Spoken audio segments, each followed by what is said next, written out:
Om Swastiastu. Assalamualaikum warahmatullahi wabarakatuh.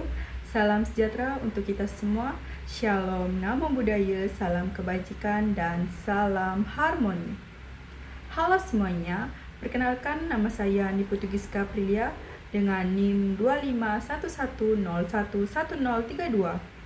Di sini saya akan memaparkan esai analisis studi kasus dengan mata kuliah Filosofi Pendidikan Indonesia dengan dosen pengampu Profesor Dr. Inyoman Dantes dan Bapak WNEK Paramata SPD MPD.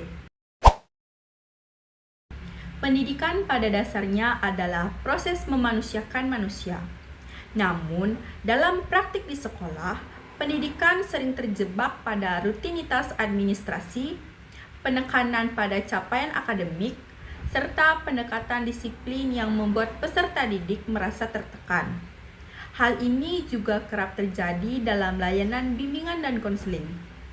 Bimbingan dan konseling masih dipersepsikan oleh sebagian siswa sebagai tempat pemanggilan siswa bermasalah.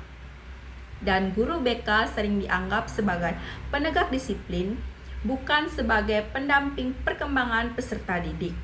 Padahal, layanan BK memiliki peran penting dalam membantu perkembangan siswa secara menyeluruh, baik dalam aspek pribadi, sosial, akademik, maupun perencanaan masa depan. Jika layanan BK hanya bersifat reaktif dan berfokus pada pelanggaran, maka fungsi pencegahan, pengembangan, dan memperdayaan siswa akan terabaikan. Dalam konteks ilmiah, pemikiran Ki Hajar Dewantara menjadi sangat relevan untuk merefleksikan dan memperbaiki praktik layanan BK di sekolah. Jawaban dari nomor 1 yaitu Ki Hajar Dewantara memandang pendidikan sebagai proses menuntun segala potensi atau kodrat yang dimiliki anak agar mereka mencapai keselamatan dan kebahagiaan setinggi-tingginya. Pendidikan bukan sekadar transfer pengetahuan, melainkan proses membimbing anak agar berkembang sebagai manusia yang utuh. Peserta didik dipandang sebagai subjektif aktif, bukan objek yang dibentuk sesuai kehendak pendidik atau sistem.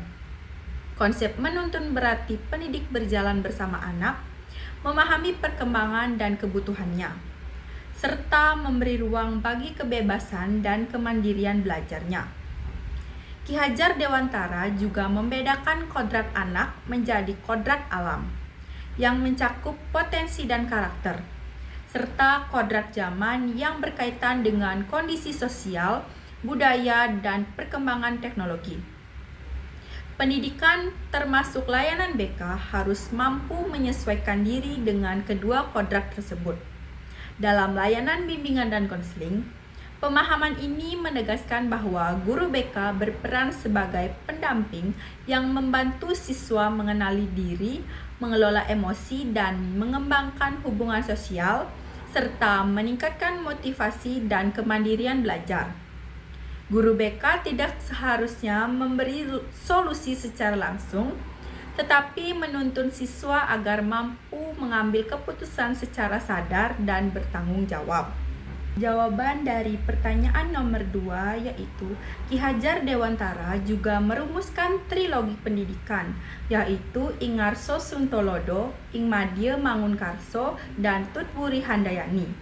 Ketiga prinsip ini sangat relevan dalam praktik layanan BK. Ingarso Suntolodo berarti di depan memberi teladan. Guru BK harus menjadi contoh dalam sikap, integritas, dan etika, seperti bersikap empatik, adil, dan menjaga kerahasiaan siswa. Keteladanan ini membangun kepercayaan dan rasa aman bagi peserta didik. Ingmadya Mangunkarso berarti di tengah membangun semangat. Guru BK hadir sebagai mitra yang mendukung, membangun hubungan konseling yang hangat, serta berkolaborasi dengan wali kelas, guru mata pelajaran, dan orang tua demi perkembangan siswa. Dan Tutwuri Handayani berarti di belakang memberi dorongan. Prinsip ini menekankan bahwa tujuan akhir layanan BK adalah kemandirian siswa. Guru BK memberi ruang bagi siswa untuk memilih, belajar dari pengalaman dan bertanggung jawab atas keputusan mereka, baik dalam aspek akademik maupun kehidupan pribadi. Jawaban dari pertanyaan nomor 3 yaitu, selain itu Ki Hajar Dewantara memandang pendidik sebagai pamong, yaitu pendamping yang membimbing dengan kasih sayang dan tanggung jawab moral.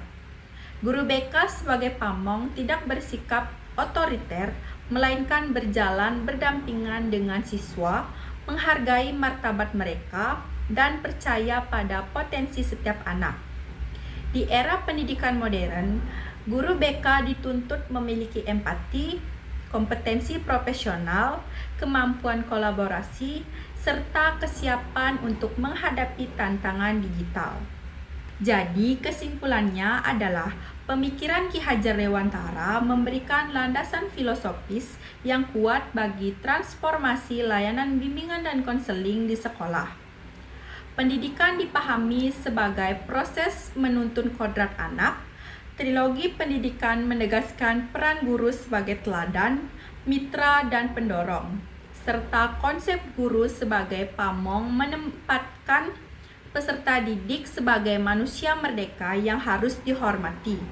Dengan menerapkan nilai-nilai tersebut, layanan BK tidak lagi dipersepsikan sebagai ruang hukuman, melainkan sebagai ruang aman untuk bertumbuh.